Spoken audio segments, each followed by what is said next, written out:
Well, here we are. I turned down here at the next block. Thanks, mister. I'll get off there.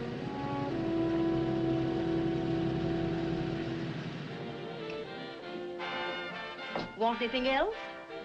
No. Hey, you. Me? Yeah, you. Where you heading? East. Too bad. I thought if you was heading north, I might be able to help you out. I'm pushing the Salt Lake, and I don't like to ride it alone at night. I'm one of those guys that got to talk or I fall asleep. Oh, sure, now my partner, he's got Lou to keep him company, but I ain't got nobody at all. Where you coming from? West. Yeah, sure, I know, but where, L.A.? Maybe. Got a cousin out in L.A. You don't say. Yeah, he's been out. You're not much of a talker, are you? My mother taught me never to speak to strangers. Oh, a wise guy. So what? Okay, okay, don't get sore. Just trying to be sociable, that's all. Hey, Glamorous. You change for a dime, will you?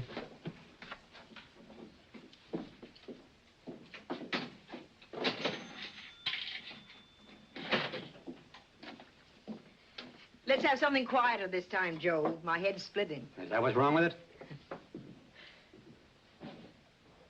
Done with your coffee? No. And don't rush me, will you?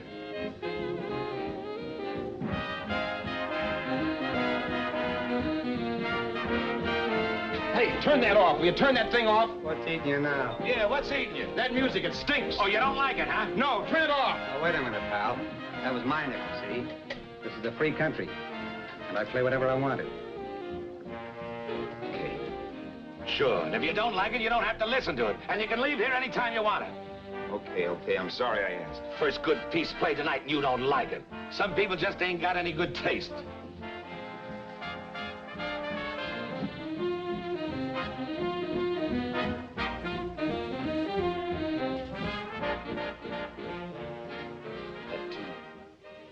That tune. Why was there always that rotten tune? Following me around, beating in my head, never letting up. Did you ever want to forget anything? Did you ever want to cut away a piece of your memory or blot it out? You can't, you know. No matter how hard you try. You can change the scenery, but sooner or later you'll get a whiff of perfume or somebody will say a certain phrase or maybe hum something. Then you're licked again. I can't believe that you're in love with me. I used to love that song once. So did the customers back in the old Break of Dawn Club in New York. I can't remember a night when I didn't get at least 3 requests for it. Sue, she was always selling it too. Those were the days.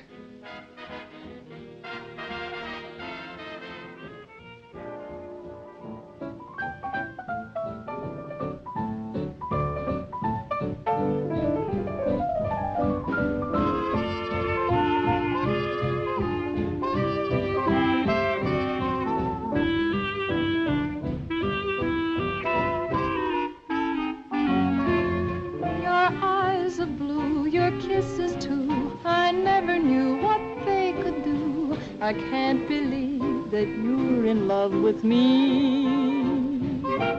You're telling everyone you know that I'm on your mind each place you go. They can't believe that you're in love with me. I have always placed you far above me. I just can't imagine that you love me. And after all is said and done, to think that I'm the lucky one, I can't believe that you're in love with me.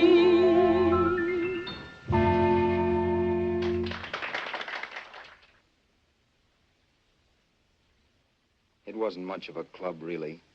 You know the kind. A joint where you could have a sandwich and a few drinks and run interference for your girl on the dance floor.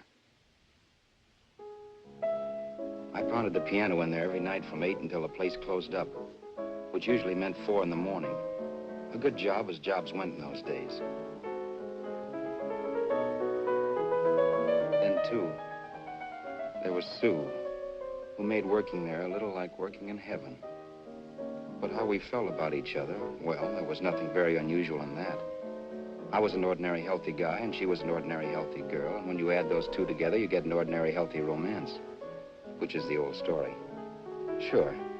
But somehow, the most wonderful thing in the world.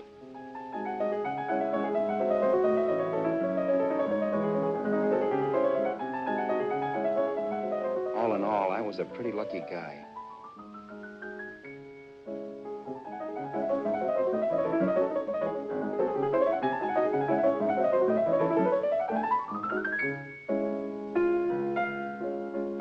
Mr. Paderewski, I presume. It's beautiful. You're going to make Carnegie Hall yet, Al? Yeah, as a janitor. I'll make my debut in the basement. I don't blame you for being bitter, darling, but you mustn't give up hope.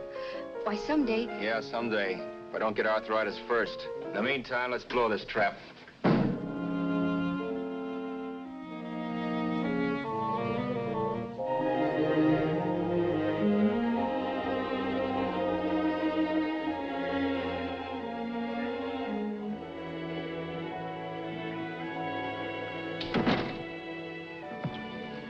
Like to get something to eat, hon? Oh, I don't think so, Al. I lose my appetite working in this flea bag. Let's go home. Okay. I can't stand much more of that dump. Did you see that drunk tonight trying to paw me? No, what drunk? Does it matter what drunk? Say, what's the matter with you tonight, darling? That's the third time you started to tell me something and then stopped. We shouldn't have any secrets from each other, Sue. Next week, we're going to make with the ring and the license. You and me will be a team. Yes, that's right. In the Bush League. I don't get you. We've been struck out. It's a funny way to talk, darling. Don't you want to marry me? Al, look, I love you. You know I do, and I want to marry you. But? But not now. Only after we've made good. Sunday, I'm going away. Oh, I know you'll think it's silly. That's why I hesitated to tell you. But I'm going to California. I want to try my luck in Hollywood. That's the most stupid thing I ever heard of. Don't you know millions of people go out there every year and wind up polishing cuspidors? I thought you had better sense. You sound as if you don't think I have any talent. That has nothing to do with it. I'll make out all right. Maybe. But what about me? Doesn't it mean anything to you that you're busting up all our plans? We may not see each other for years? It won't be that long. I thought you loved me. I do. You know I do. Well, here we are. Al, why can't you see my side of it? I'm young. We both are, and we've got all the time in the world to settle down. Really, darling, what I'm doing is the only sane thing to do. I hate the thought of being so far away from you, but we'll be together again someday.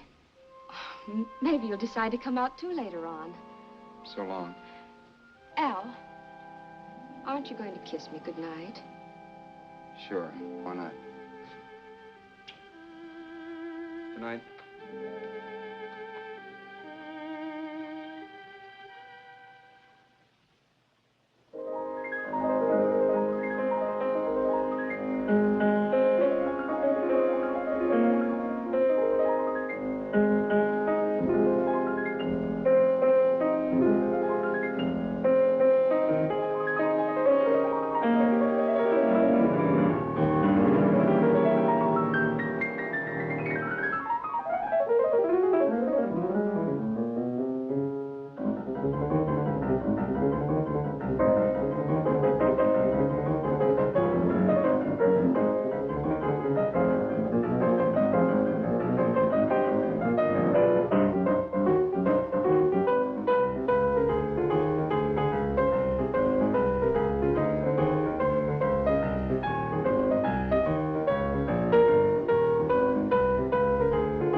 say, Roberts, you hit the jackpot this time.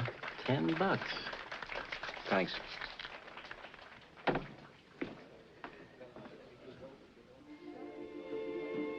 So when this drunk handed me a 10 spot after a request, I couldn't get very excited.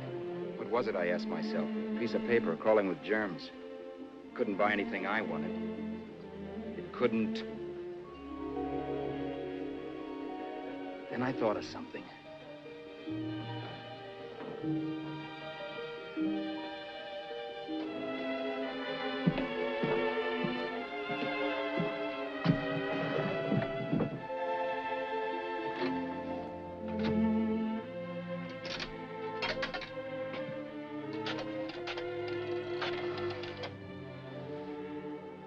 Long distance.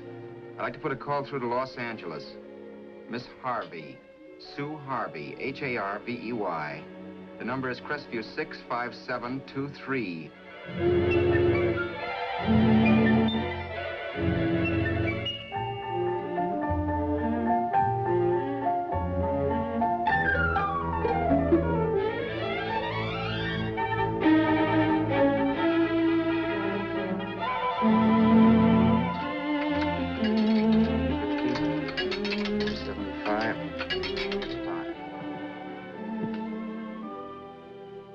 Hello, Sue? This is Al. Oh, baby, it's great to hear from you, too. What's that? You do? Oh, me too, darling. I thought I'd go batty without you. I just had to... Huh? You're working as a hashlinger? Gee, honey, that's tough. Those guys out in Hollywood don't know the real thing when it's right in front of them. You just stick it out, Sue, baby. Keep going around to those casting offices. I'm sure you'll click.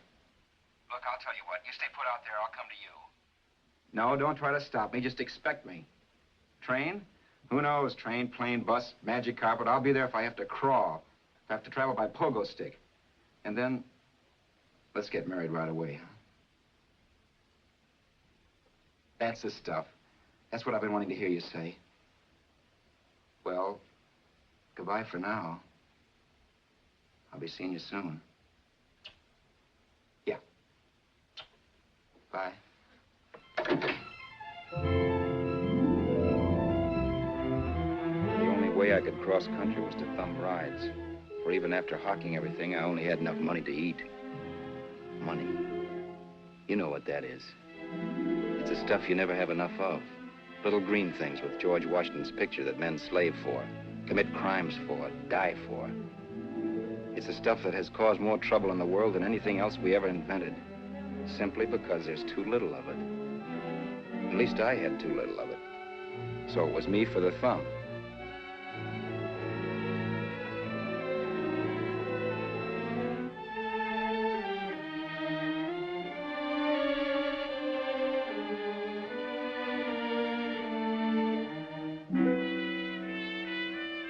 Ever done any hitchhiking? It's not much fun, believe me. Oh, yeah, I know all about how it's an education and how you get to meet a lot of people and all that. But me, from now on, I'll take my education in college or in PS 62, or I'll send $1.98 in stamps for 10 easy lessons.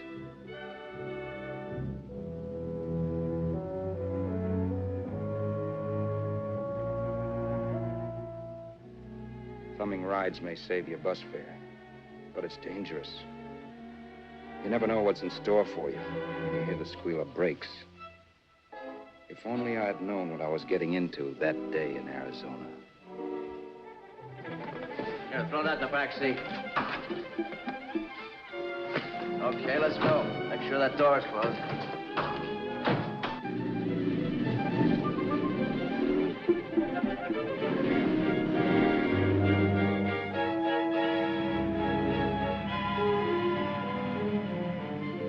You know, Emily Post ought to write a book of rules for guys thumbing rides.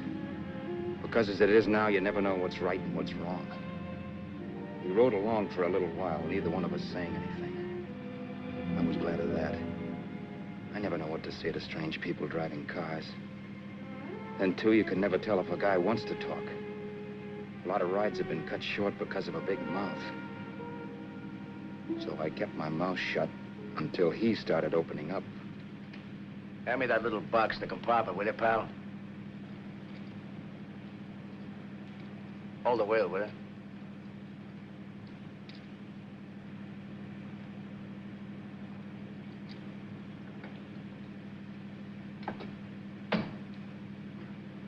How far are you going? L.A. Well, you're really traveling, aren't you? Yeah, but I don't expect to make it for a couple of years at the rate I've been promoting rides. Not much luck, huh? Sure, all bad. Not many people stop for a guy these days. Afraid of a stick-up, maybe. Well, you can't blame them. Where you coming from? New York? Well, New York. You're in luck this time. I'm going all the way. Right through to Los Angeles. You drive a car? Sure. Whenever you're tired, let me know. I'll holler. I guess at least an hour passed before I noticed those deep scratches in his right hand. They were wicked. 3 puffy red lines about a quarter of an inch apart. He must have seen me looking at them because he said, Beauties, aren't they? They're gonna be scars someday. What an animal. Whatever it was, it must have been pretty big and vicious to have done that. Right on both counts, New York. I was tussling with the most dangerous animal in the world. A woman. She must have been Tarzan's mate. Looks like you lost the bout. It certainly wasn't a draw. You know, there ought to be a law against dames with claws. Yeah. I tossed her out of the car in her ear. Was I wrong? Give a lift to a tomato, you expect her to be nice, don't you? Yeah. After all, what kind of dame some rides? Sunday school teachers? Yeah. A little witch. She must have thought she was riding with some fall guy. And me, who's been booking horses around racetracks since I was 20. I've known a million dames like her. 2 million. Yeah. Stopped the car, opened the door. Take it on the Arthur Duffy sister, I told her. That's the stuff. As I was done, huh? But if you want to see a real scar, brother, get a load of this. What? I got that one dueling. Dueling? Yeah, we're just kidding, of course. My dad owned a couple of Franco-Prussian sabers. Kept them on the wall for decorations. Well, one day, another kid and I took them down. When the old man wasn't around. Had a duel.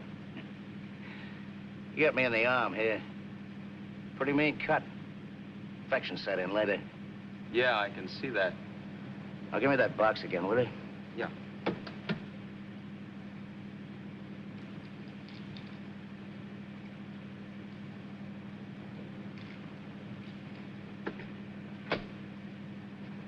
Pain made me lose my head, I guess. Began slashing. Before I knew it, I'd put the other kid's eye out. That was tough. Well, it was just an accident, of course. But you know how kids are. I got scared, decided I was going to run away from home. Old man almost caught me when I was packing my duds. The bloody rag I had wrapped around my wrist hadn't caught his attention. You've seen the bundle for sure. But I beat it when he was phoning for a doctor. That was 15, 16 years ago. I haven't been home since. Pull in there for a bite or something, huh? a bite or something. Brother, was I hungry. I hadn't had anything in my stomach for hours. Yet even with that gnawing in the pit of my belly, I didn't want to be in too big a rush to put on the feed bag. First, I had to make sure this guy knew the score. If I got him down on me, it was goodbye ticket to Hollywood. I'll wait out here for you, mister. If it's the money, don't worry about paying for it. This time it's on me. Well, that's white of you, Mr. Haskell, think nothing of it. You make your first million, maybe you can do the same for me. Come on, New York. I gotta make the West Coast by Wednesday. There's a horse running at Santa Anita named Paradicycle. Means to order me if I'm on him. We'll make it all right. He did most of the talking during the half hour we were in the place. I ate. He rambled on about his old man, whom he hadn't heard from since he ran away as a kid. And how he happened to become a bookie. And then all about how he got rooked in Miami. One race, 38 grand. They cleaned out my book. How do you like that? That was tough luck. Yeah, and I'm supposed to be the smart guy. Well, you just wait. I'm going back to Florida next season with all kinds of jack. And you watch those stinkers run for cover. Want anything else? No, thanks. I've had plenty.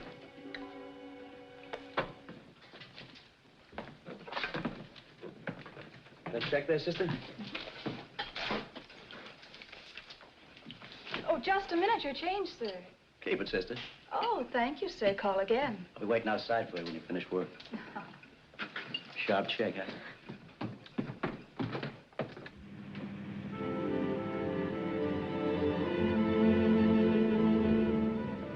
that night while Haskell slept like a log.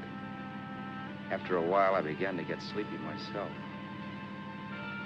I was happy, though. Soon I'd be with Sue again. The long trip was practically over, and there'd be no more hoofing it down the concrete.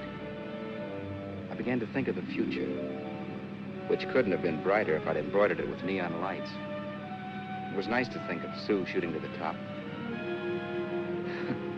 It's amazing what a full belly can do to your imagination. Your eyes of blue, your kisses too, I never knew what they could do. I can't believe that you're in love with me. You're telling everyone you know I'm on your mind each place you go. I can't believe that you're in love with me.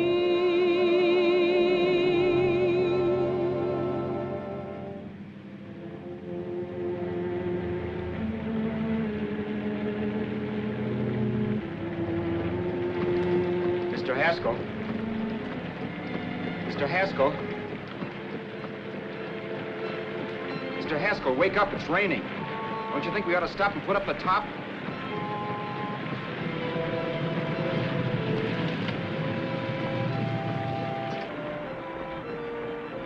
Mr. Haskell, I'm going to put up the top.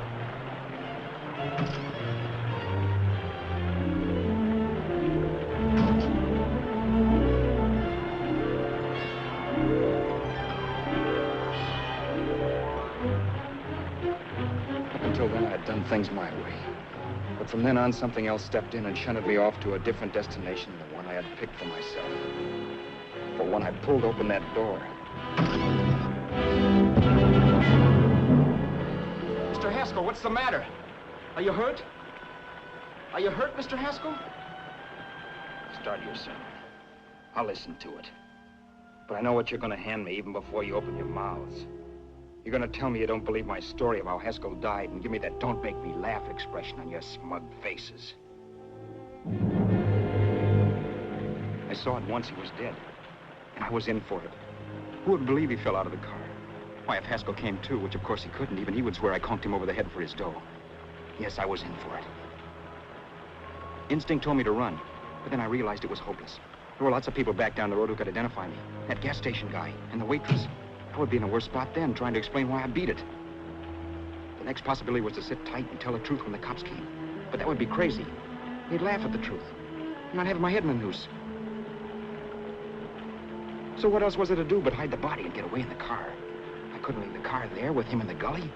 That would be like erecting a tombstone.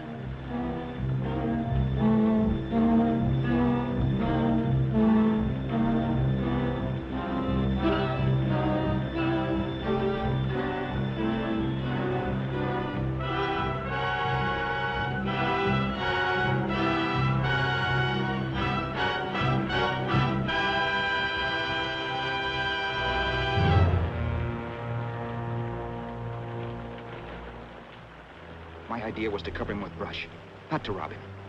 But then I remembered that even if I only drove the car for 100 miles or so, I would need money for gas. Besides, it was stupid of me to leave all that money on a dead man.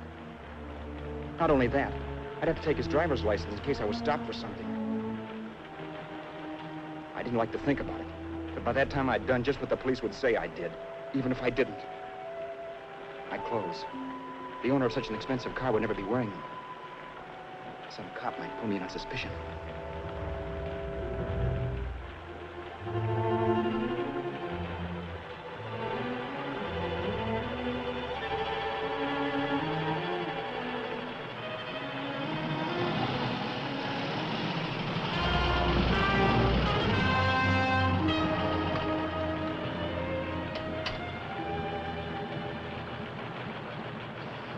Hey, you, this your car?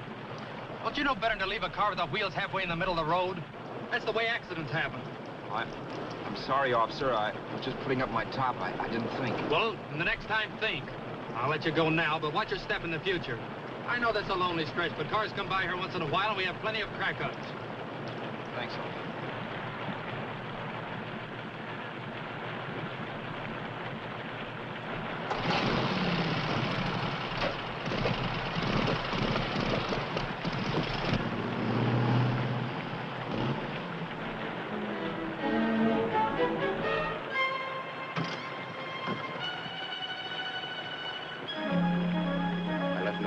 car to give me away as Roberts.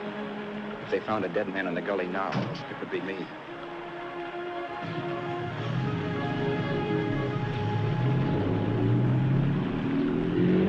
As I drove off, it was still raining. The drops streaked down the windshield like tears. I kept imagining I was being followed and that I could hear sirens back in the distance. Just how long it took me to cover the 60-odd miles to the California state line, I don't know. I lost all track of time. But the rain had stopped and the sun was up when I pulled up to the inspection station.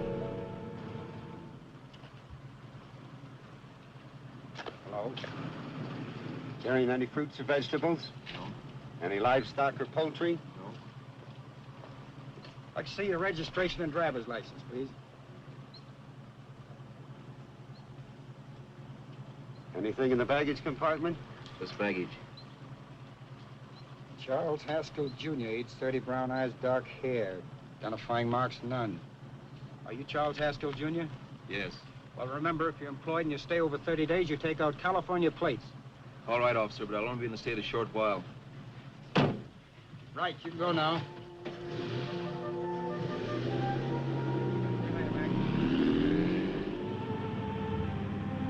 I couldn't drive any farther without some sleep.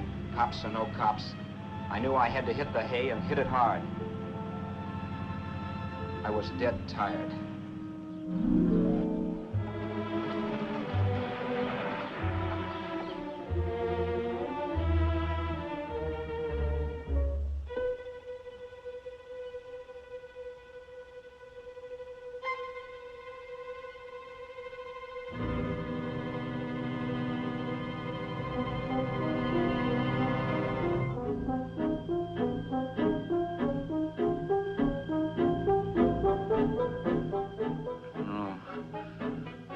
Mr. Haskell.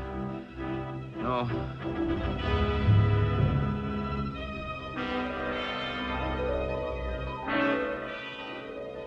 Mr. Haskell, you can't die. Don't think I did it. No, Mr. Haskell. No. No.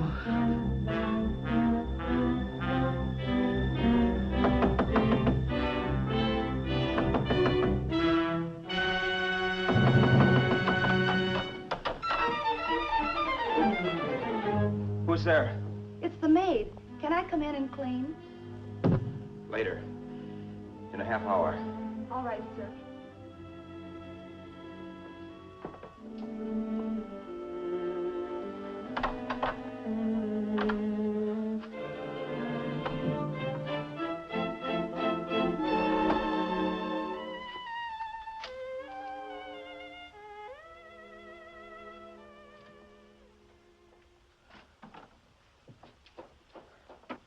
There was no time to lose. Every minute I had to be Charles Haskell was dangerous. And I'd have to be Charles Haskell until I got to some city where I could leave the car and be swallowed up.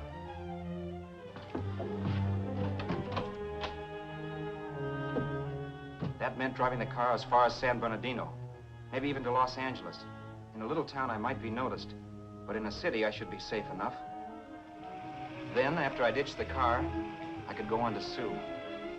But those 5 minutes at the state line made me realize it might be a good idea to find out a little bit about Mr. Haskell.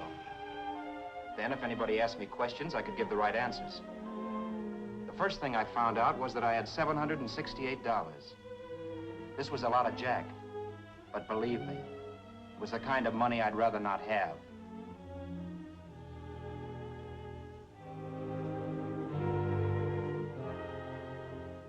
And then I found out from a letter Haskell was carting around in his bag that he wasn't the open-handed, easygoing big shot who went around buying dinners for strange hitchhikers.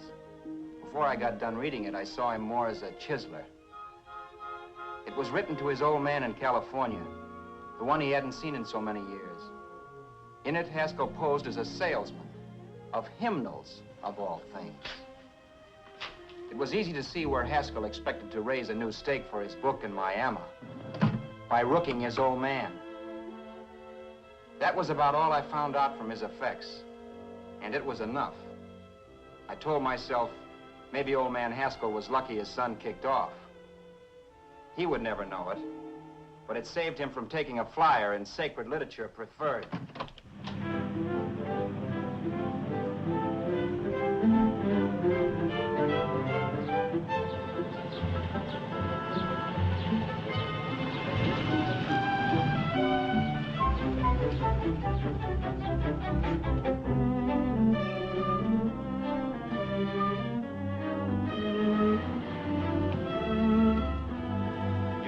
At Desert Center, I pulled up for water. There was a woman. Hey, you! Come on if you want to ride.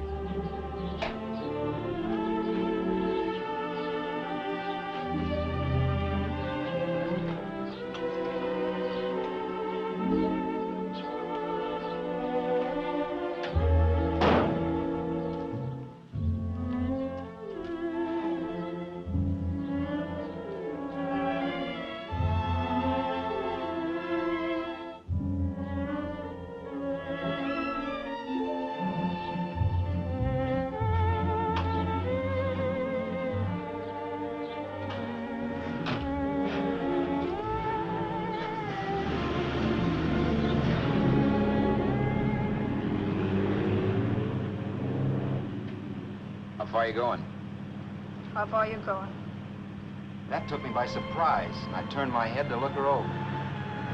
She was facing straight ahead, so I couldn't see her eyes. But she was young, not more than 24.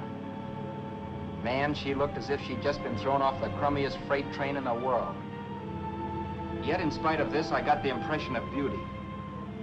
Not the beauty of a movie actress, mind you, or the beauty you dream about when you're with your wife, but a natural beauty.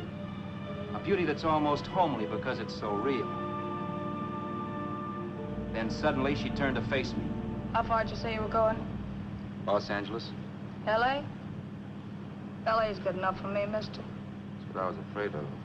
What'd you say? Oh, nothing, just thinking out loud. People get in trouble for doing that. What's your name? You can call me Vera if you like. You live in Los Angeles? No. Where are you coming from? Oh, back there. Needles? No. Oh, sure, Phoenix. You look just like a Phoenix girl. Are the girls in Phoenix that bad? The girl must have been pretty tired, because she fell asleep not 20 minutes after she stepped into the car. She lay sprawled out with her head resting against the far door, like Haskell. I didn't like that part of it much, but I didn't wake her up. It wasn't that this girl still worried me. I'd gotten over that funny feeling I had when she looked at me, which I put down as just my jangled nerves. With her eyes closed and the tenseness gone out of her, she seemed harmless enough. And instead of disliking her, I began to feel sorry for her. The poor kid probably had had a rough time of it. Who was she, anyway? And why was she going to Los Angeles? And where'd she come from in the first place? The only thing I knew about her was her name. Not that it made any difference.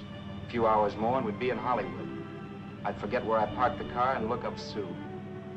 This nightmare of being a dead man would be over. Who this dame was, well, it was no business of mine. Where did you leave his body? Where did you leave the owner of this car? You're not fooling anyone. This buggy belongs to a guy named Haskell. That's not you, mister. You're out of your mind. That's my name, Charles Haskell. I can prove it. It's my driver's Save license. yourself the trouble, mister. Having Haskell's wallet only makes it worse. It just so happens I rode with Charlie Haskell, all the way from Louisiana. He picked me up outside of Shreveport. You rode? You heard me. Then it all came back to me.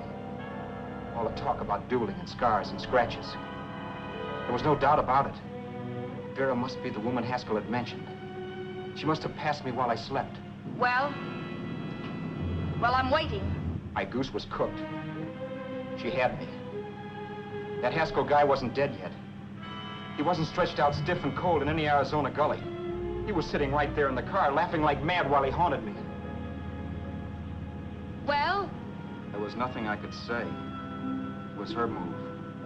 Vera, whatever her name was just my luck picking her up on the road. It couldn't have been Helen, or Mary, or Evelyn, or Ruth.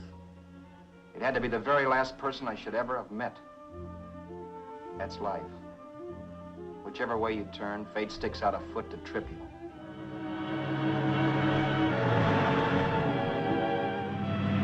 I told her everything, but she didn't believe my story. I should have saved my breath. That's the greatest cock and bull story I ever heard. So he fell out of his car. Say, who do you think you're talking to, a hick? Listen, mister, I've been around, and I know a wrong guy when I see one. What'd you do, kiss him with a wrench? Now, wait a minute. What I told you was true. You see, that's why I had to do it. You think I killed him. Well, the cops would have thought so, too. Yeah, well, maybe they still think so. What makes you so sure I'll shut up about this? Vera, I'm innocent. Give me a break, will you? It won't do me any good having you pinched. The cops are no friends of mine. Now, if there was a reward, but there isn't. Thanks. Don't thank me yet. I'm not through with you by a long shot. Let's see that roll.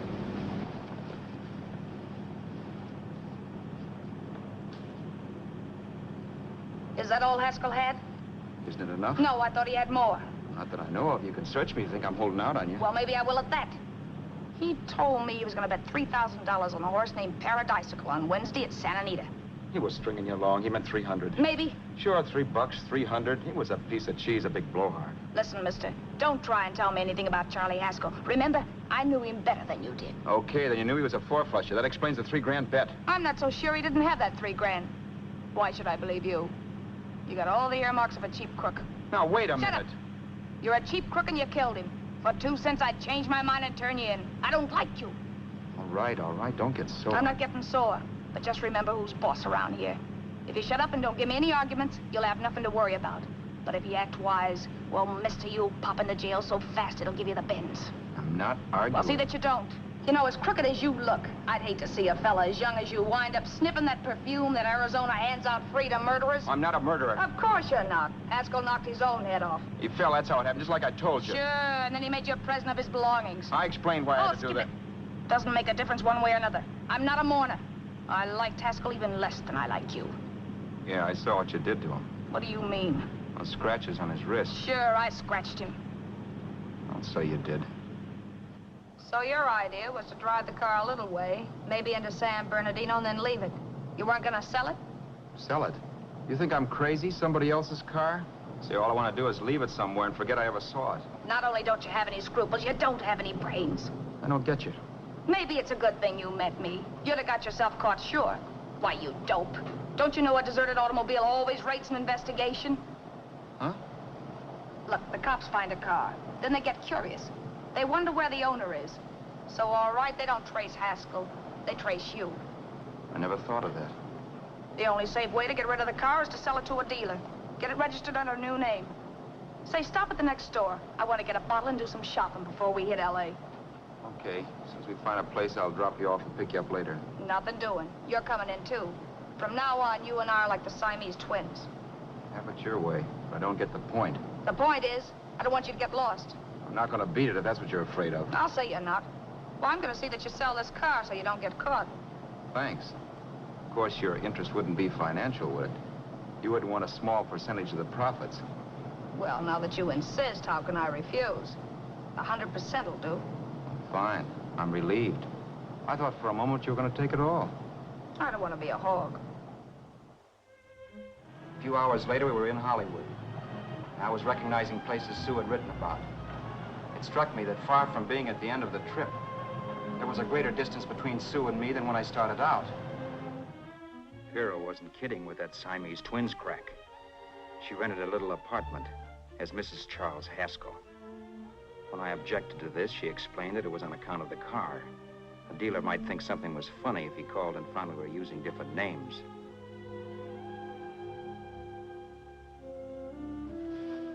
Home, sweet home. Yeah. Not bad, either.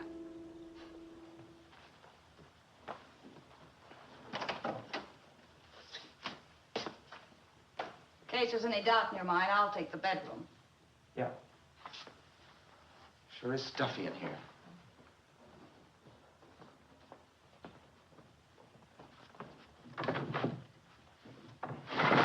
Keep the window shut. Okay. The old crow downstairs said there's a folding bed behind this door.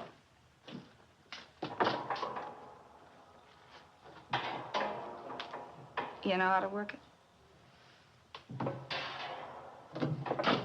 I invented it. Some joint. One can't have everything.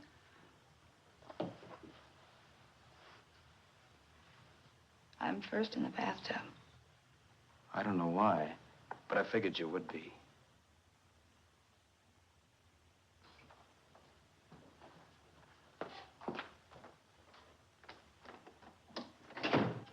Boy, oh boy. Sure feels good to be clean again. I must be 10 pounds lighter. You must be. Well, hitching rides isn't exactly the way you keep your schoolgirl complexion.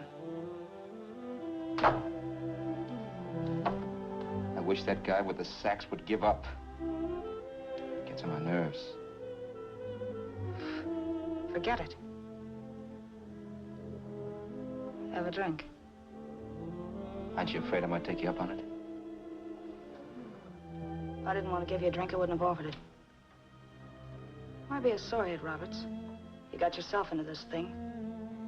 You should be grateful I'm not turning you in. Why, if I wasn't regular, you'd be in the pen this minute, being photographed, fingerprinted, and being pushed around by the cops. So cheer up. Get rid of that long puss. Or is your conscience bothering you?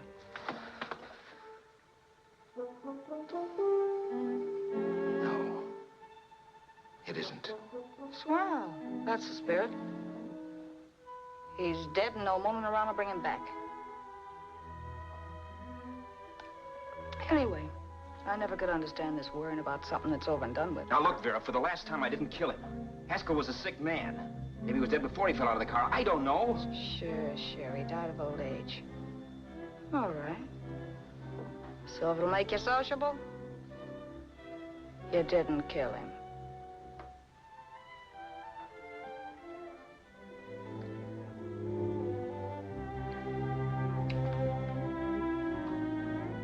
Thanks.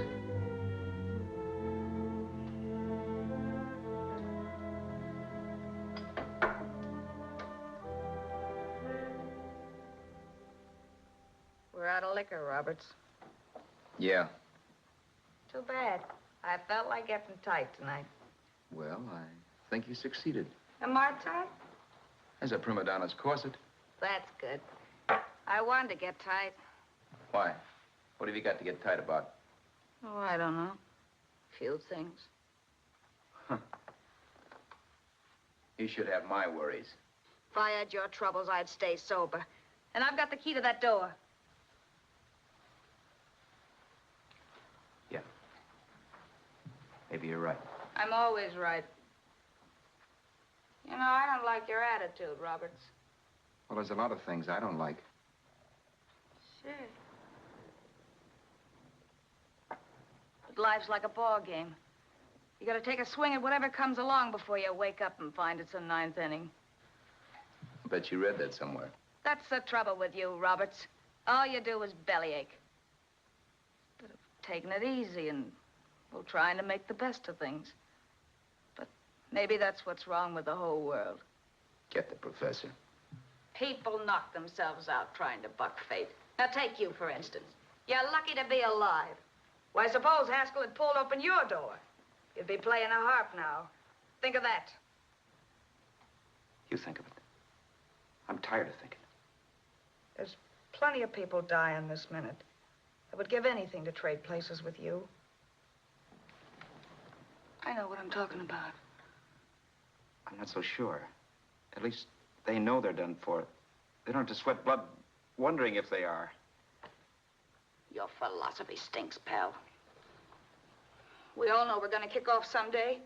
It's only a question of when. But what's got us on this subject anyway? We'll be discussing politics next.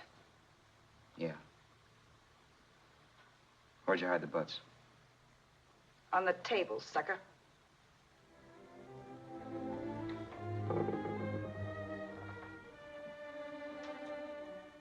We bored each other with conversation for a couple of hours longer.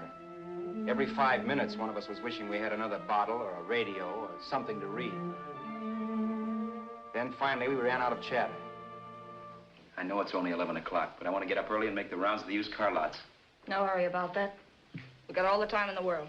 Maybe you have, but if you think I want to stay cooped up in this place any longer than I have to, you're batty. It's not a bad place. Pay plenty for diggings like this in New York. I wouldn't like it if it was the Ritz.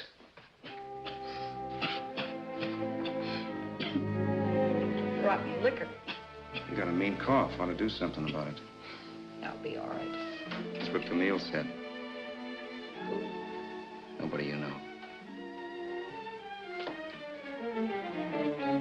Wasn't that the dame that died of consumption? Yeah. Wouldn't it be a break for you if I did kick off? You'd be free with all Haskell's dough and car. I don't want to see anybody die. Not even me. Especially not you. One person died of me. If you did, well, that's all I need. You don't like me, do you, Roberts? Like you. I love you. My favorite sport is being kept prisoner. After we sell the car, you can go to blazes for all I care, but not until then.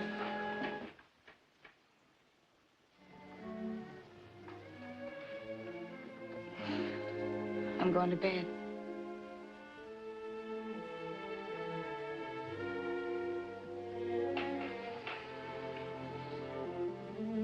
Good night, Roberts. Don't try and sneak away during the night. All the doors are locked. Anyway, if I find you gone in the morning, I'll notify the police. They'll pick you up. Don't worry, I know when I'm in a spot. Well, good night. I hope that portable rack isn't too uncomfortable for you. Don't lose any sleep over it, will you, Vera?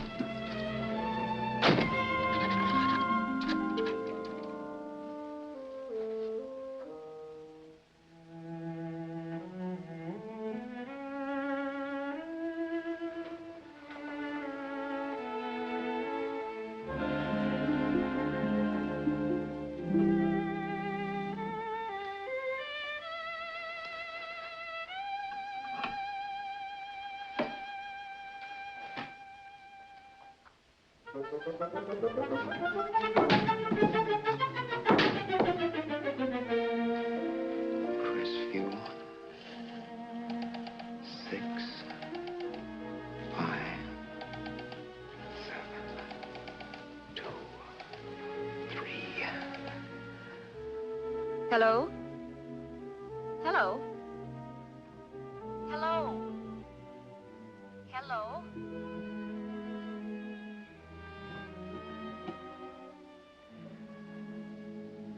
No. Not yet, darling. Tomorrow. Maybe. If this were fiction, I would fall in love with Vera, marry her, and make a respectable woman of her. Or else she'd make some supreme Class A sacrifice for me and die. Sue and I would bawl a little over her grave and make some crack about there's good in all of us. But Vera, unfortunately, was just as rotten in the morning as she'd been the night before. All right, I'm coming. Look, Vera, it's almost noon.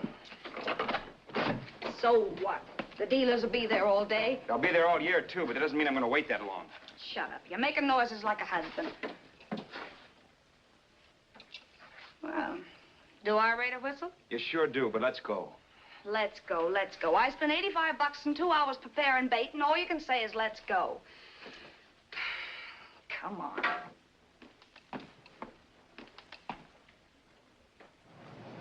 We passed a few used car lots last night down this way.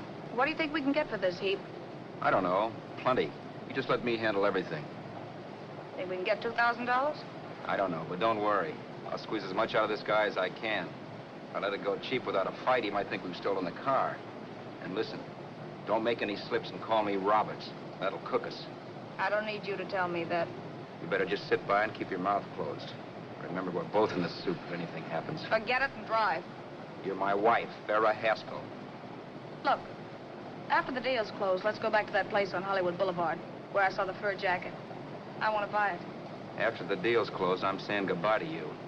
That's right, I forgot. I guess I'm getting kind of used to you. Well, that's a habit you can start breaking. Let's try this place in the middle of the block.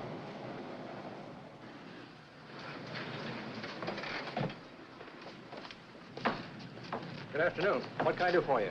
We're interested in selling a car. If the price is right. Well, if it's in good mechanical condition, it should blue book for about $1,600. Tony, take a look at this motor. $1,600. Are you kidding?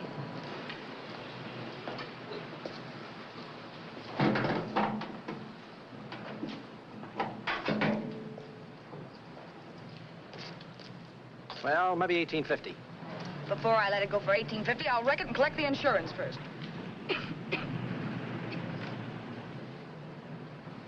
Lately, this motor's seen a lot of driving.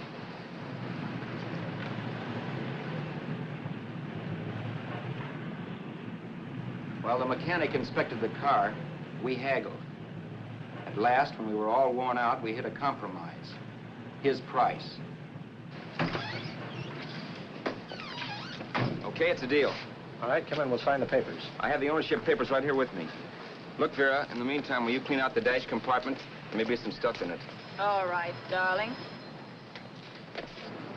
1,850 bucks. That dirty crook.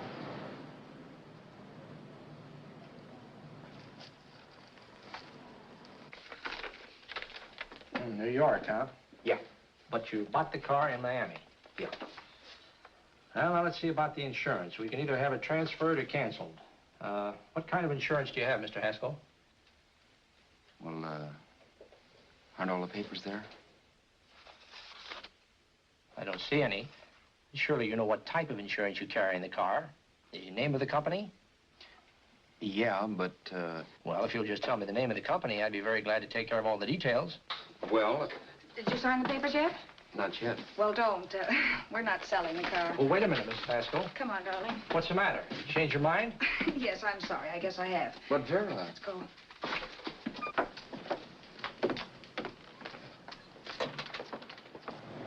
You got me out of a tight spot, Vera. But I still don't understand all this. You will in a minute. I almost threw away a gold mine. 1850 isn't to be sneezed at. The car doesn't book for as much as I thought. We're not selling the car. You want to keep it. Now, wait a minute, Vera. You said yourself I wouldn't be safe until the car was in someone else's name. I'd like to be free of this mess when I go. That's just it, Roberts. You're not going. There's a drive-in at the next corner. Pull in there and we'll get a bite to eat. And I'll explain. What is this, another one of your brilliant ideas?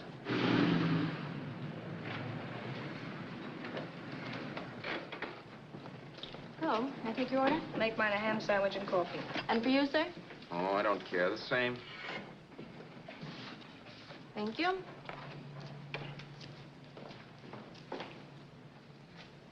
Get this, Vera. I've been pretty patient so far. I've done everything you asked me to do, but no more. Shut up. You've taken Haskell's money. You can have the dough we get from selling the car, but you're not going to keep me a prisoner. It's a good thing I bought the paper. Take a look at that. Vera, I'm in no mood. Read that.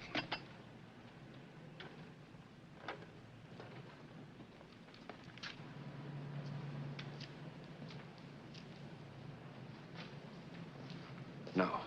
Yes. No, I won't do it. Yes, you will. You think I'm crazy? It's impossible, I tell you. Excuse me.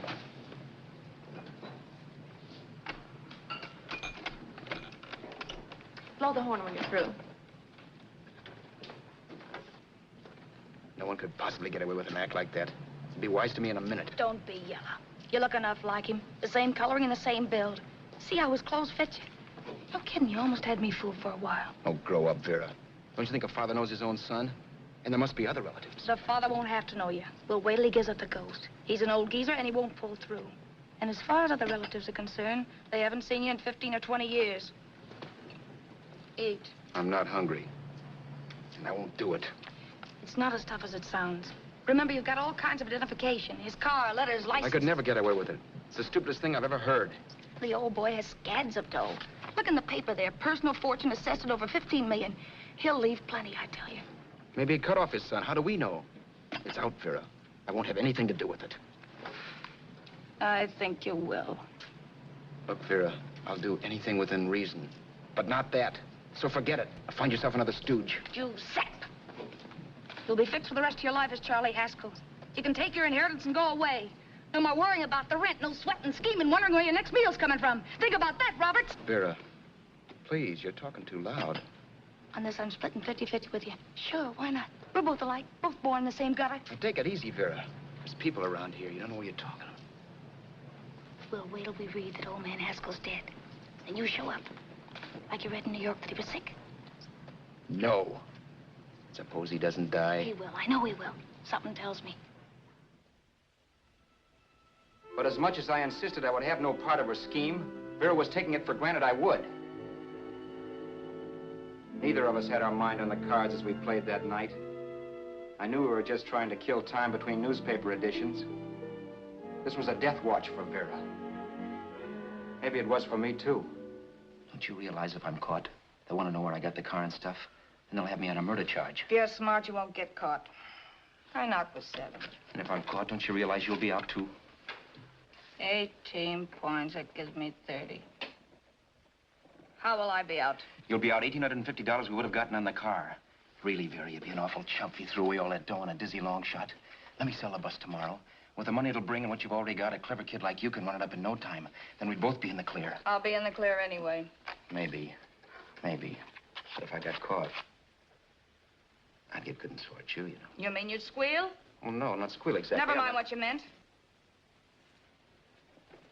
Even if you did tell the cops I was in on it with you, what could they do to me? They might give me the same medicine they gave you. Yeah. A rope. But I'm on my way anyhow. All they'll be doing will be rushing it. All right. But think of the $1,850 you'd lose. You'd kick yourself along the block if you ever let it get away from you. I'll take the chance. Want another drink? You're being a goon. That's the way people wind up behind the 8 ball. Once they get a few dollars, they become greedy and want more. My. Caesar. Who? You know that Roman general? He got his for being greedy. He wasn't satisfied, so the final wind-up was he took the count. A couple of days ago, you didn't have a dime. Why, you were so broke you couldn't pay cash for a postage stamp. Now you've got almost $700 with $1,850 in the offing. Take my advice. Don't try for more. I'm tired of this game. Let's have some blackjack. Play solitaire. Okay, I will if that's the way you feel about it. That's the way I feel about it. Getting sore and throwing things won't help much, Roberts. I'm really doing you a favor. I help you out of a jam by keeping my mouth shut. I show you how to make some soft money. And what thanks do I get? Thanks. Sure. Or would you rather call the cops and tell them you killed a man and stole his money? I didn't kill anybody. Yes, you did. No, I didn't. You know I didn't. All right, then. Suppose I call the cops. If you're innocent, what do you got to be scared of? Okay. Call them, you mutt. Go ahead and call them, see if I care. At least they'll give me a square deal. You want me to call them? You heard me. But I'm warning you. If I'm pinched, I'll swear you were in on it. I'll say that you helped me. If I fry, I'll get even with you. You wouldn't dare. You didn't. Yeah? Then try it and see. Call them. Yeah. Okay, I will.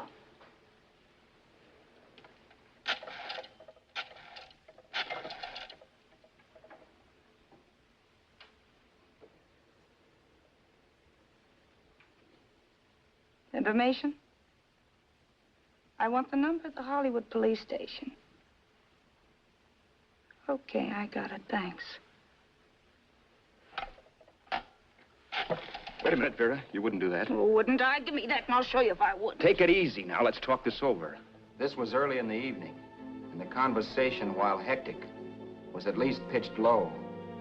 But as the minutes passed, and more obstacles to her plan popped into my head, the air got blue. Each word coming from our lips cracked like a whip.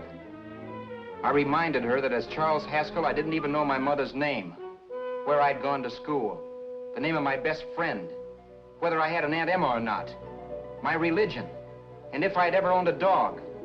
I didn't even know what my middle initial stood for. I also pointed out that the real Haskell had a scar on his forearm. His people never saw that scar. He told me he ran away right after putting out the kid's eye. Yeah, but his father knew he was cut. It'd have to be some kind of a mark. So what? The old man's dead, or will be. I hope by tomorrow morning's papers. Anyway, you could cut yourself a little, couldn't you? Boy, for that kind of dough, I'd let you cut my leg off. You're drunk and you're crazy mad, Vera. Turn me in if you want to, but I won't get mixed up in this. Besides, how do we know? Haskell was such a phony. Maybe he wasn't the man's son at all. Maybe he just dreamed it up. Well, dreaming or not, you won't be dreaming when the law taps you on the shoulder. There's a cute little gas chamber waiting for you, Roberts. And I hear extradition to Arizona's a cinch. Where's that phone? Vera! Leave me alone. Vera! Here. I want a phone. Call police. I hate you, yellow stinker. You leave me alone. I'll let you alone when you promise to leave the phone where it is. You're drunk. You don't know what you're doing. You're hurting me. Will you promise? All right.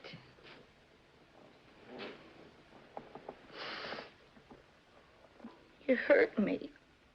I'm sorry, but... And it's hot in here. Open up a window. It's not hot. Don't tell me. Now, do you do it or do I do it? You're no gentleman, see? Yeah. All right. I'll open up the window. Vera!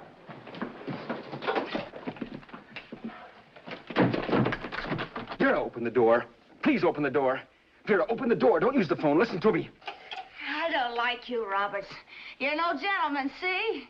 You hurt my hand, and I'm going to get even with you. If you don't open the door, I'm going to kick it down, Vera. Vera, don't call the cops. Listen to me. I'll do anything you say. Vera, let me in. I'll break the phone.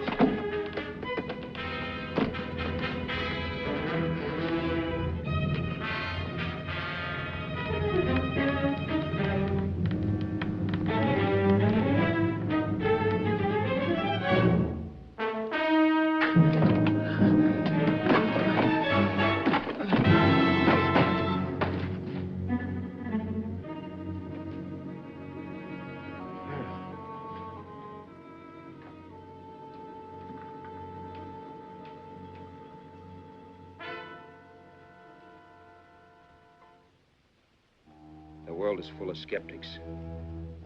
I know. I'm one myself. In the Haskell business, how many of you would believe he fell out of the car? And now, after killing Vera without really meaning to do it, how many of you would believe it wasn't premeditated? In a jury room, every last man of you would go down shouting that she had me over a barrel and my only out was force. The room was still. So quiet that for a while I wondered if I had suddenly gone deaf. It was pure fear, of course. And I was hysterical. But without making a sound. Vera was dead. And I was her murderer. Murderer. What an awful word that is. But I'd become one. I'd better not get caught. What evidence there was around the place had to be destroyed. And from the looks of things, there was plenty. Looking around the room at things we'd bought was like looking into the faces of 100 people who'd seen us together and who remembered me. This was the kind of testimony I couldn't rub out. No. I could burn clothes and hide bottles for the next 5 years. There'd always be witnesses. The landlady, for one. She could identify me. The car dealer, the waitress in the drive-in, the girl in the dress shop, and that guy in the liquor store. They could all identify me. I was cooked. Done for. I had to get out of there. While once I'd remained beside a dead body, planning carefully how to avoid being accused of killing him, this time I couldn't. This time I was guilty. Knew it. Felt it. I was like a guy suffering from shock. Things were whirling around in my head.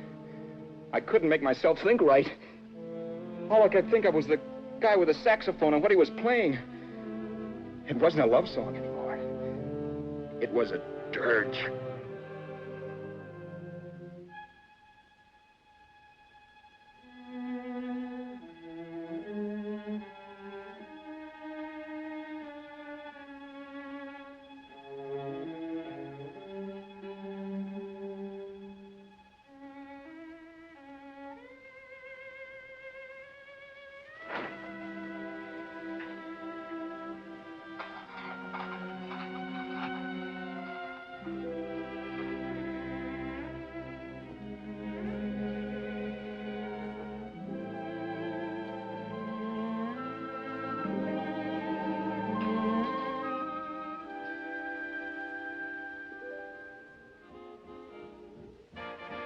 My problems weren't solved. I had to stay away from New York for all time because Al Roberts was listed as dead and had to stay dead. And I could never go back to Hollywood. Someone might recognize me as Haskell. Then, too, there was Sue. I could never go to her with a thing like this hanging over my head. All I could do was pray she'd be happy.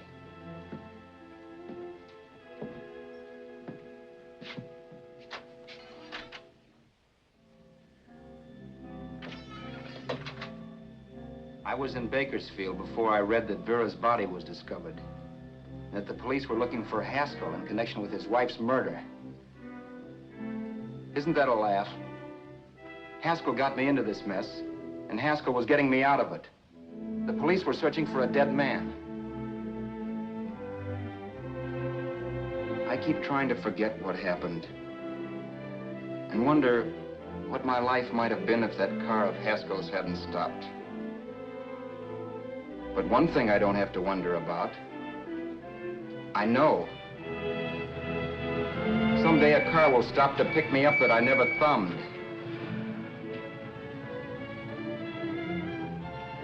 Yes.